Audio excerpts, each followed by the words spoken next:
अकोला शहरातील एका खासगी रुग्णालयात 2 रुग्णांच्या उपचारांमध्ये गंभीर त्रुटी असल्याचा आरोप नातलगांनी केला आहे। त्यात एक रुग्ण आपला पाय डॉक्टरांनी चुकीचा उपचार केल्यामुळे गमवावा लागला असल्याचा आरोप केला, तर रुग्णाने वेळोवेळी औषधोपचार आणि पथ्य पाळली नसल्याने ही परिस्थिती ओढवली असल्याचे डॉक्टरांचे म्हणणे आहे। अकोला शहरातील पडसोबडे येथील रहिवासी अंकुश ज्ञानदेव वानखडे, त्यांची बहीण व जावई यांचा 1.5 महिन्यापूर्वी गंभीर अपघात झाला होता। त्यानंतर अंकुश व त्यांची बहीण सुषमा यांना अकोल्यातील मराठा नगर येथील खासगी रुग्णालयात दाखल करण्यात आले। उपचारानंतर काही दिवसांनी त्यांना घरी पाठवले गेले, पण अंकुशचा पाय सुधारत नसल्याने त्याला नागपूर येथे नेण्यात आले। तिथे गँग्रीन झाल्याने त्यांचा पाय कापावा लागला। रुग्णाच्या मोठ्या भावाने अकोल्यातील डॉक्टर अजय सुरवाडे यांच्यावर आरोप केला आहे की त्यांनी चुकीचा उपचार केल्याने रुग्ण अंकुश याचा पाय नागपूर येथे कापावा लागला, तर बहिणीला देखील अकोला सरकारी रुग्णालयात उपचार करावा लागत असून तिच्यात देखील सुधारणा झाली नाही। आम्ही रामदासपेठ पोलीस स्टेशन येथे तक्रार दाखल केली असून डॉक्टर अजय सुरवाडे यांच्यावरती योग्य ती कारवाई होण्याची मागणी रुग्णाचे मोठे भाऊ प्रफुल्ल ज्ञानदेव वानखडे यांनी बोलून दाखवली।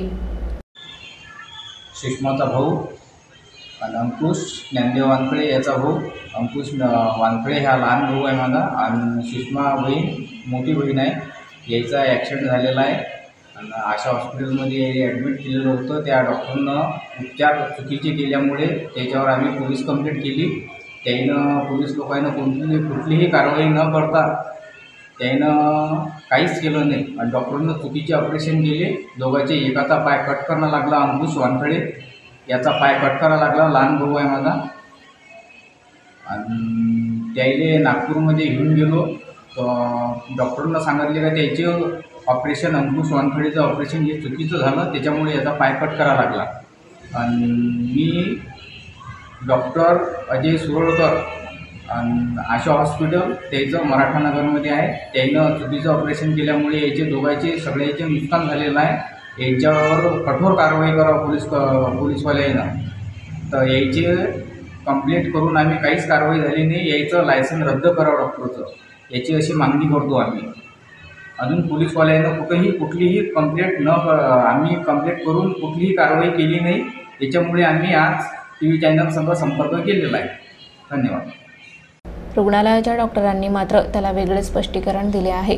डॉक्टर अजय सुरवाडे यांनी सांगितले की ऑपरेशन योग्य पद्धतीने पार पडले, मात्र रुग्णाने वेळोवेळी औषधोपचार आणि पथ्ये घेतली नाहीत, त्यामुळे परिस्थिती वाईट झाली आणि पाय कापण्याचे टोकाचे पाऊल उचलावे लागले असल्याचे मत त्यांनी व्यक्त केले। नमस्कार। अंकुश वानखडे हा व्यक्ती आमच्या हॉस्पिटलमध्ये मागच्या महिन्यामध्ये ॲडमिट झाले होते।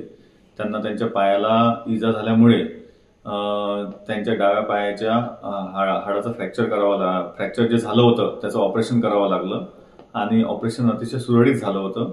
परंतु काही नंतर त्यांना काही कारणामुळे त्यांच्या पायावर घरी गेल्यानंतर कदाचित सुजन आली आहे आणि त्यांना जे आम्ही प्रिकॉशन जे सांगितले होते कदाचित त्यांनी ते पूर्ण फॉलो न केल्यामुळे त्यांच्या पायाची सुजन किंवा जे काही इन्फेक्शन असेल ते वाढल्यामुळे ते नंतर त्यांना नागपूर GMCला रेफर केलं गेलं आणि नागपूर GMCमध्ये नंतर काय घडलं याचं मला खूप जास्त डिटेल माहिती नाही, परंतु एवढं कळालं आहे की त्यांचा ॲम्प्युटेशन करावं लागलंय पायाचं आणि अशा फ्रॅक्चरमध्ये हे खूप नॉन कॉम्प्लिकेशन असतं की डीप व्हेनस थ्रोम्बोसिस अशी शक्यता राहते आणि खास करून जेव्हा पेशंट आपली स्वतःची काळजी घेत नाही किंवा प्रिकॉशन घेत नाही त्याच्यामुळे अशा गोष्टी घडतात।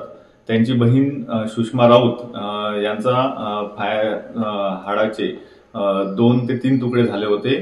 त्यांच्यामध्ये रॉड टाकण्यात आला होता, परंतु तिथला खालच्या पायाचा जो होता तिथल्या स्क्रूनी हाडांची ठिसूळता कमी झाल्यामुळे तिथला स्क्रू बाहेर निघाला, तर मग ते ऑपरेशन रिवाइज करून त्यांना चांगलं करण्यात आलं आहे। त्याच्यामुळे त्यांचा काहीही प्रॉब्लेम हा नाही आहे आणि जे पण माझ्यावर काही आरोप जे लावण्यात येत आहेत ते सपशेल एकदम चुकीचे आहेत आणि त्याच्यामागे कोणताही बेस नाही आहे आणि हे कोणत्या कारणामुळे करण्यात येत आहेत याचं मला माहिती नाही आहे। धन्यवाद।